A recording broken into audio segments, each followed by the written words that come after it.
to 35. In the ABC-1 agreement between the United States and Britain, the two countries had adopted the strategy of focusing their attention on Germany, for the Germans posed the most significant threat. But on December 7, 1941, the Japanese launched a surprise attack on the U.S. military base in Pearl Harbor, Hawaii. Many American lives were lost, and many battleships were destroyed. The popular American sentiment quickly turned to desire for vengeance on Japan. "Get Japan first!" was the cry for millions of Americans, but wisely, the United States and the Allies maintained the strategy set forth in the ABC-1 agreement, while smaller, adequate American forces were sent to prevent Japan from penetrating too deeply and becoming too comfortable in the Pacific. The Allies still maintained that it was vital to prevent Germany from crushing Britain and Mother Russia. Washington feared the Japanese Americans would act as saboteurs in case of a Japanese invasion, so 110,000 of them were herded into these internment camps.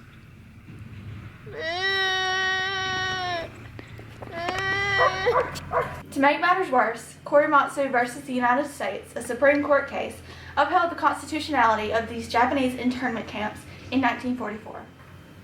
Production for the war led to economic hardship. The War Production Board only allowed essential items to be produced for the war effort. An increase in jobs plus scarce consumer goods led to ascending prices. The Office of Price Administration brought these inflated costs under control. Labor unions really hated the U.S. government's wage ceilings. Threatened by loss of production, Congress passed the Smith-Connolly Anti-Strike Act in 1943. This act authorized the U.S. government to seize big business. The U.S. Armed Services enlisted about 200,000 women employed for non-combat duties. Females in the Army were referred to as WAACs, or WACs. WAVES were women in the Navy, and SPARs were women members of the Coast Guard. Because many men and women were in the armed forces, the nation's farms and factories were short of employees.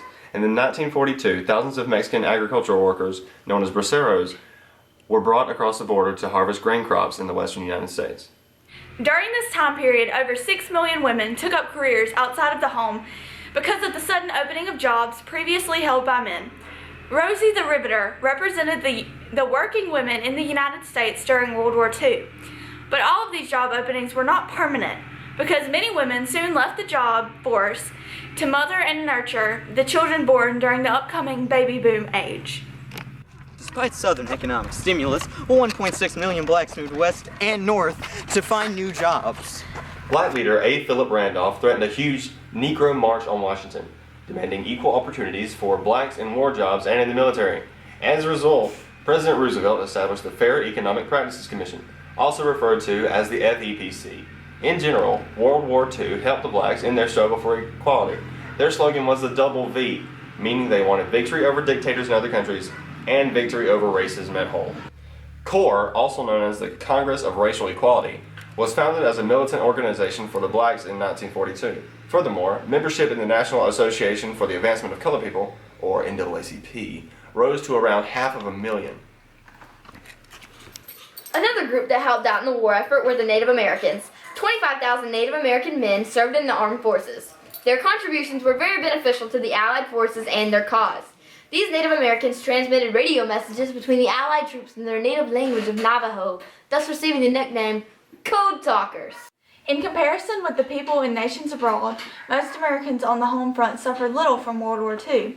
By the end of the war, much of the world was in ruins. However, war was the catalyst that helped lift America out of a depression that had lasted 10 years. Its stipulated economy was booming, and unemployment was at an all-time low. Nevertheless, national debt rose around $200 billion from borrowed war costs. The Axis power had considerable success in the beginning of the war. The Japanese launched attacks on American outposts of Guam, the Wake Peninsula, and the Philippines simultaneously with the assault on Pearl Harbor.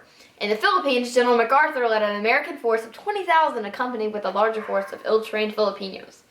These men were eventually reduced to eating mules and even monkeys, while reinforcements and supplies never came. Therefore, they were eventually forced to surrender. Even the island of Corregidor surrendered eventually, leading to total Japanese control of the Philippines. In May 1942, a critical naval battle was fought in the Coral Sea. An American carrier task force, ships carrying airplanes, engaged in the first battle in history in which all fighting was done by carrier-based aircraft. The Americans inflicted heavy losses on the Japanese, who were stunned because they were accustomed to victory. Midway Island could potentially be an important asset to any power who was in control of it. the United States could use the island as a defense post. But if the Japanese got their hands on it, the island could be used to launch devastating attacks on Pearl Harbor and ultimately pressure the United States into a declaration of ceasefire in the Pacific.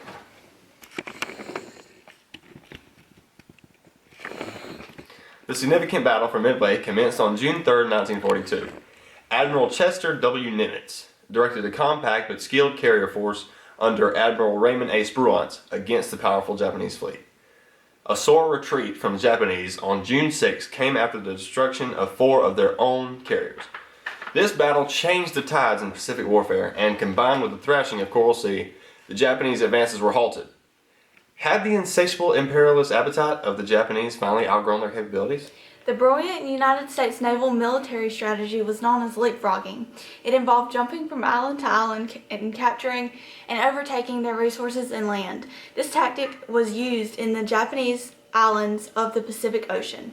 It called for bypassing the most heavily invigorated Japanese posts, capturing surrounding islands, setting up airfields on said islands, and then neutralizing enemy bases through heavy bombing. Admiral Chester Nimitz was in charge of overseeing the efforts made by the naval, air, and ground units. In January and February 1944, the key outposts located on the Marshall Islands were overtaken by the American forces.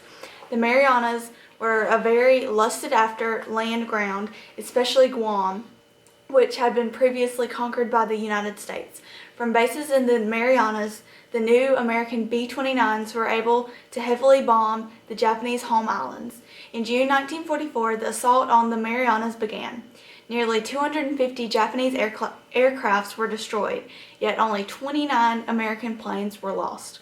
The next day, in the Battle of the Philippine Sea, U.S. naval forces sank numerous Japanese aircraft carriers, and the Japanese force never recovered from this massive loss. Darn it! Germany brought to the war a new invention that would not only change the course of this war, but wars in the future. It was a submarine U-boat. These U-boats made it easier to sneak attack in the ocean. In order to fight against these intelligent water war beasts, the Allies still used their old bombing techniques like dropping depth bombs onto submarines by way of destroyers and escorting convoys of merchant ships. In late 1942, the turning point of the land-air war against Hitler came. It came with a huge German loss at the Al Alamein. The leading figure of the victorious Allies in this battle was British General Bernard Montgomery. He drove the Germans, who were led by Marshal Erwin Rommel, who had the nickname Desert Fox, all the way back to Tunisia. In September of 1942, the German powerhouse invaded and attacked the Russians at Stalingrad. The Russians made repetitive defenses, and Stalingrad came to represent the burial ground for all of Hitler's maniacal hopes and dreams. After more than 20 failed invasion attempts by the Germans, Russian forces launched their own counterattack and practically crushed the invading Germans. Mr. Wright! Margaret? How are the Russians able to be so dominant over the invading German force? Well, the Germans made one big mistake. They attacked Russia in the winter. If the Germans had looked into a little bit of history, they would have known this strategy never goes well for invaders. Also, the Germans had no way of contending with the seemingly endless waves of the defending forces. The crippling cold combined with the sheer numbers of the Russian defenders resulted in another German failure. In January of 1943, President Roosevelt met with Winston Churchill to devise an agreement regarding issues of the moment.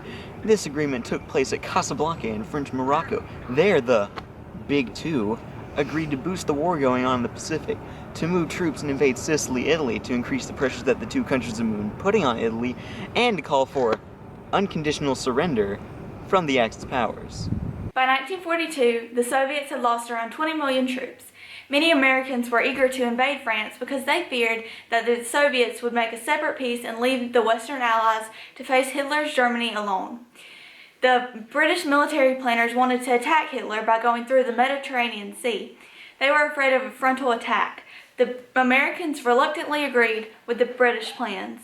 Led by gifted General Dwight D. Eisenhower, an assault on North Africa, held by the French, was launched in 1942. This invasion was the mightiest waterborne effect in history during this time. The German-Italian army was trapped in Tunisia and surrendered in May 1943. The phrase unconditional surrender was first coined by Ulysses S. Grant in the Civil War. Unconditional surrender would help to lower the morale of the Soviets, who already feared the Allied peace negotiations. This surrender would forestall changes of broken armistice terms like the ones after 1918. The unconditional surrender was, oddly, a showing of the weakness of the Western Allies. They did not have much to offer to the Soviets with this surrender.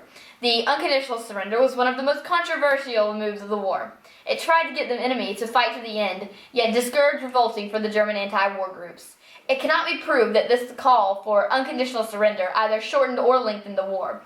All that is sure is that it hugely complicated the already difficult post-war reconstruction efforts. Churchill, Roosevelt, and Stalin got together for negotiations on establishing another war front. This meeting was held in Tehran, Iran from November 28 to December 1st, 1943, and it was dubbed the Tehran Conference. Everything in Tehran carried out relatively smoothly, and the three agreed at best for the Soviets to attack German forces from the east, while the rest of the Allies would launch attacks on Germany's western side. The Allies began preparing for what would be their most powerful of all their efforts so far. America had been entrusted to furnish most of the troops needed, but the others began proactive measures also. Britain prepared munitions, supplies, and readied 3 million expert warriors. French Normandy, now in German control, was identified as the point most vulnerable and practical to attack. So once D-Day came on June 6, 1944, 4,600 vessels descended on Normandy. The Germans expected an invasion from further north, and they were caught somewhat off guard. However, they were still able to muster up some resilient resistance. The Allies had virtually conquered the air above the war grounds, especially over France, so they were able to block reinforcements by bombing railroads. The Allies also destroyed some German gasoline refineries, forcing a fuel shortage. After some fighting against the weakened Germans, the Allies gained crushing momentum and broke through the German defenses. General George Patton further aided the Allied efforts, bounding across France and shoving the Germans back. More Allied forces came to the party in August, an American-led force of Frenchmen. They landed on the southern border of France and pushed north. The Allied forces were then able to liberate Paris in the same month. Also, American forces penetrated into Germany and took the fortified city of Aachen, thus foreshadowing the end for the once well-oiled war machine of Germany, now battered by nearly 4 years of tenacious battle. Colonel, in your positions!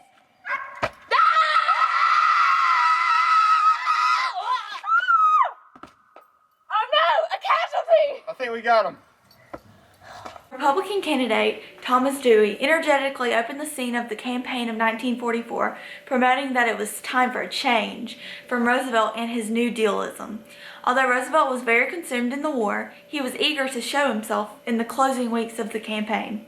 Assistance also came from the Congress of Industrial Organization, a new political action committee organized to surpass a law that banned the direct use of union funds for political purposes. Its members were labeled communist by Republicans.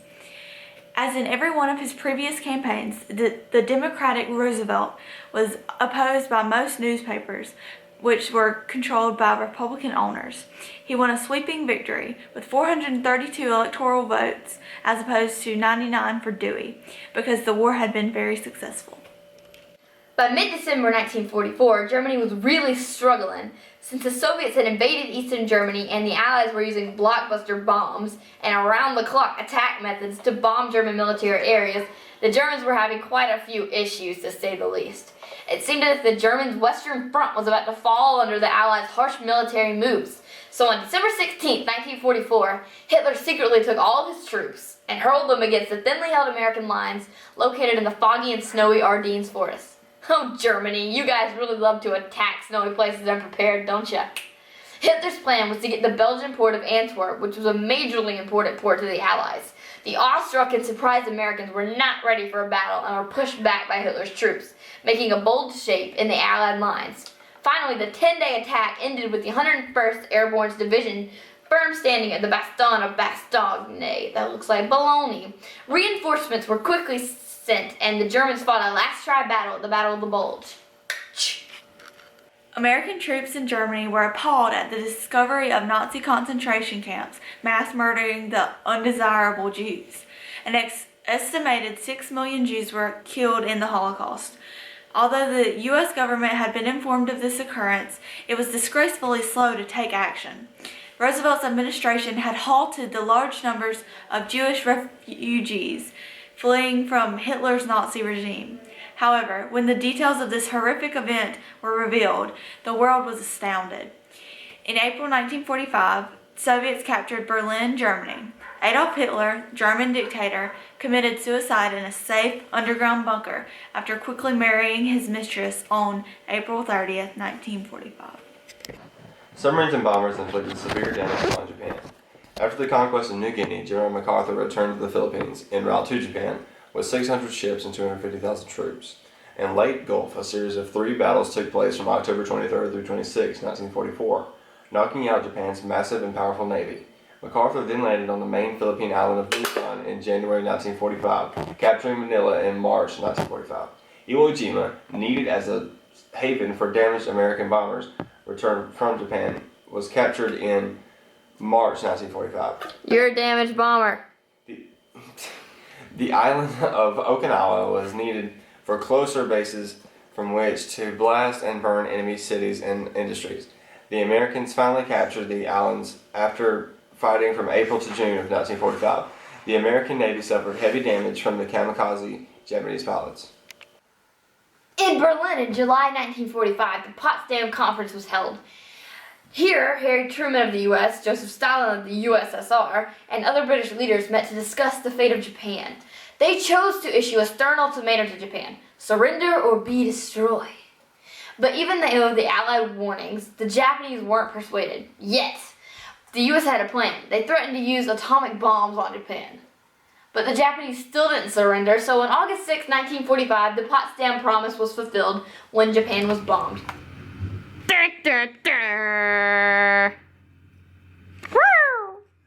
In early 1940, Roosevelt was persuaded by American scientists like Albert Einstein to prepare to unlock the secret of an atomic bomb, which had been developed in the Manhattan Project. Many military professionals were skeptical of this, but many also feared that the Germans would figure out how to create an atomic bomb before the United States released it. Ironically, Germany abandoned its atomic project because it was too costly. Because the Japanese refusal to surrender, an atomic bomb was dropped on the city of Hiroshima on August 6, 1945. Due to this, 180,000 were either killed, injured, or missing. Thousands more died from radiation. 3 days later, Americans dropped an atomic bomb on the city of Nagasaki. On September 2, 1945, the end of the war was formalized. At the same time, Americans celebrated victory in Japan Day. World War II was a terribly costly war. The U.S. lost about 1 million troops and the Soviets lost about 20 million. Luckily, the U.S. left the war with unscathed lands other than a small attack on Oregon and California by the Japanese. But other countries were not as fortunate. Fortunately. Okay. This war was the best fought war in America's history to date. The U.S. was unprepared at first, but they were more prepared than a lot of other countries. This was because the U.S. had actually began manufacturing armor and stuff like a year and a half before the war actually even started. Overachievers. This showed their tact and their ability to be ready in an instant. The military leadership was also a plus for the United States. They had great leaders such as Eisenhower, MacArthur, and Marshall, who was the chief of staff, and also men like Nimitz and Spruance. The collaboration of Roosevelt and Churchill also gave the Allies a leg up.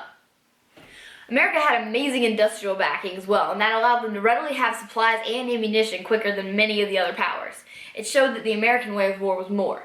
More men, more weapons, more machines, more technology, and more money than the Axis could even begin to compete with. A downfall of this time, though, was the fact that the U.S. government took a little bit of power away from the individual citizens during this time, but it was in an effort to keep the country strong, so it was okay. But still, through that, America was a fantastic country in this war overall, and it really helped out with everything, so, and we won, so that's pretty cool. And I'm about to snap my fingers, but I'm going to have nothing cool because I don't know how to work computers. Whew.